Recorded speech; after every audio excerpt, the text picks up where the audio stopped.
Hello and welcome to day 7 of our Challenge of Hope. And it's a beautiful day outside. The sun is shining, and I'm excited about today. So, I've been thinking about what it is that I wanted to talk to you about today. And I mentioned a concept that some of you may have heard of, and it is called the hallway.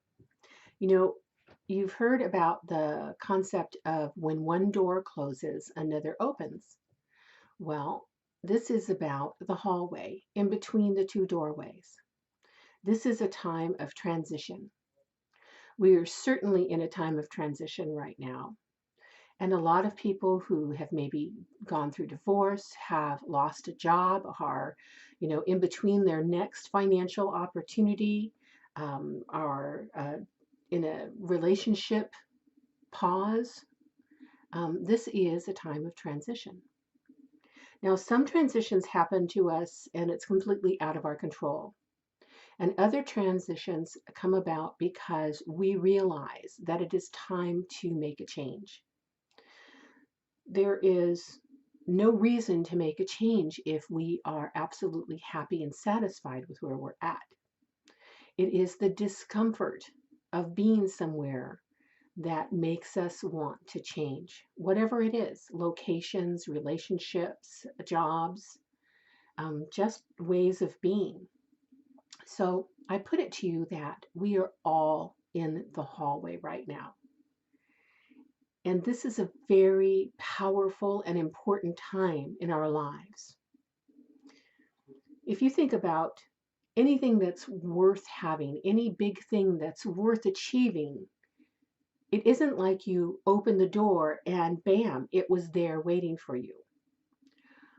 There is a lot of preparation that is going to determine what doors are going to open for you. If you are, for instance, an athlete, it's not that you're just going to show up one day at the starting line and the gun's going to go off and you're going to run and run a good race.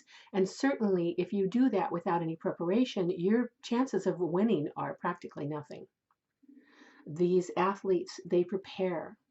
They start getting their bodies and their minds ready for this event. Their coaches make them work really hard so that when that gun goes off, when that starting line, when you're at the starting line, they are ready to move forward and they're at their strongest and best and are ready to perform. So this is where we are all at. Has something happened to your job? Or did you just realize taking this pause that the job that you had is not something that is what you want to continue with? If so, you're in the hallway with the rest of us. Now, our mind has to arrive at a place before we can. So if this happens to be the case for you, then you're going to be thinking about what are other ways that I can earn money.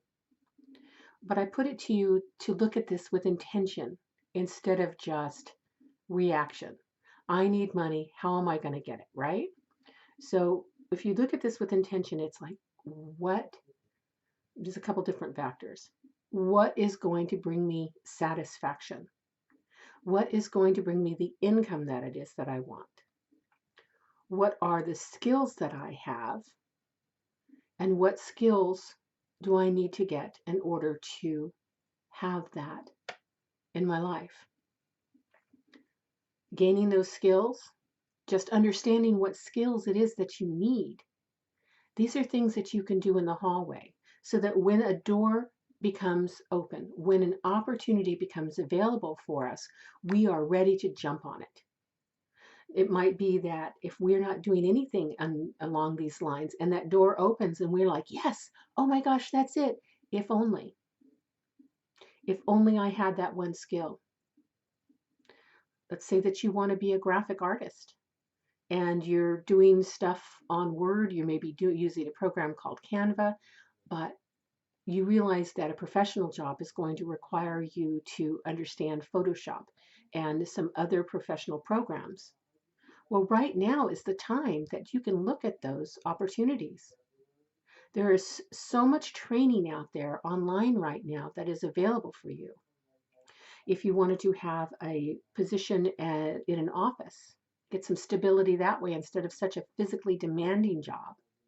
What are some office skills that you could learn right now?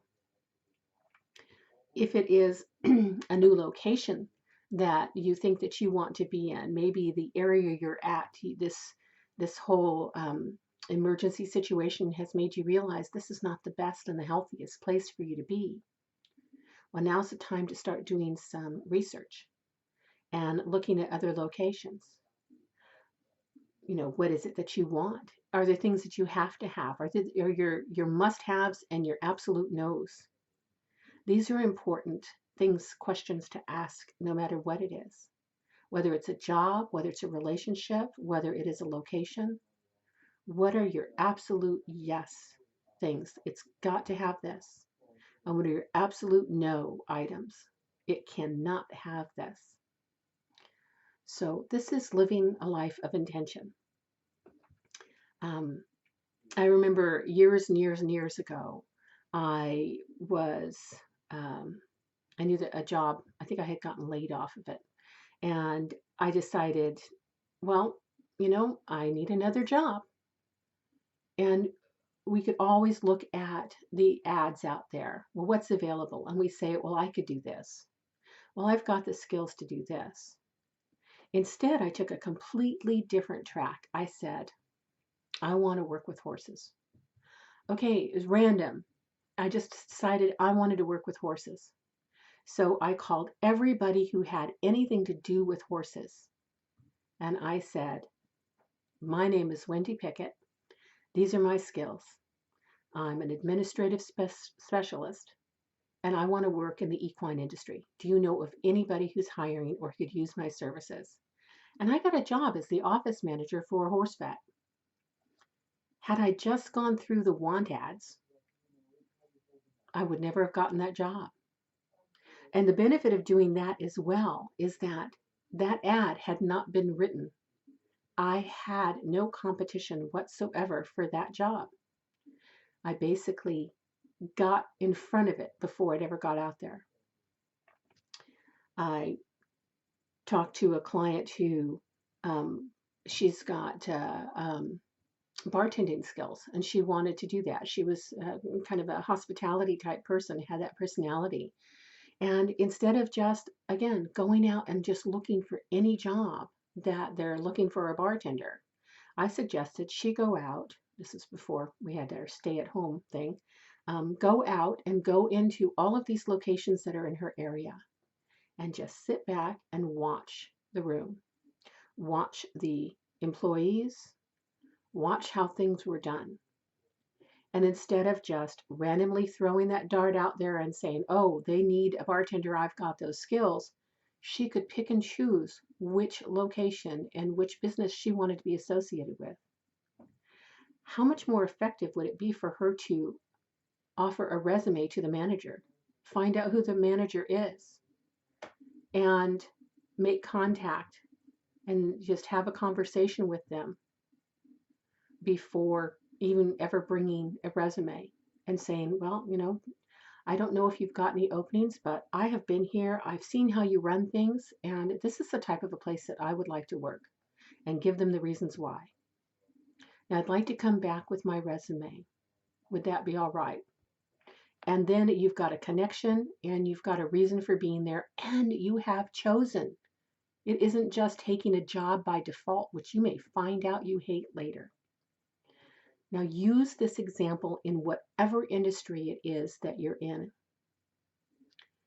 In relationships,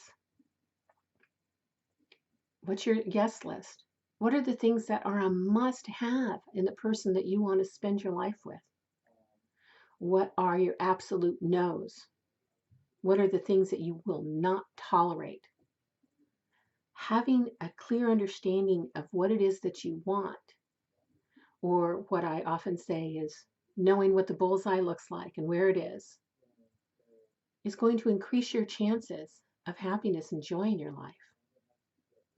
So today we are all in the hallway.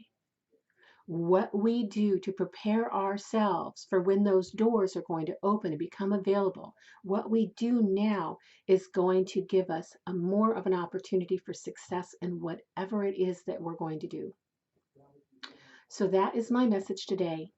Your challenge is to decide what action steps you need to take right now so that when those doors become available, you are going to be ahead of the game and you are going to know which direction you want to go. And you're going to recognize that door that opens as the one for you. You're in the hallway. You need a plan of action to build your skills, build your knowledge, do whatever it is so that when those opportunities become available, you will recognize them and you will be qualified to go after them. That's it for today. Join me tomorrow for day 8 of our 10-day challenge of hope. I'm Wendy at Willow in the Wood, and I hope you have an amazing day.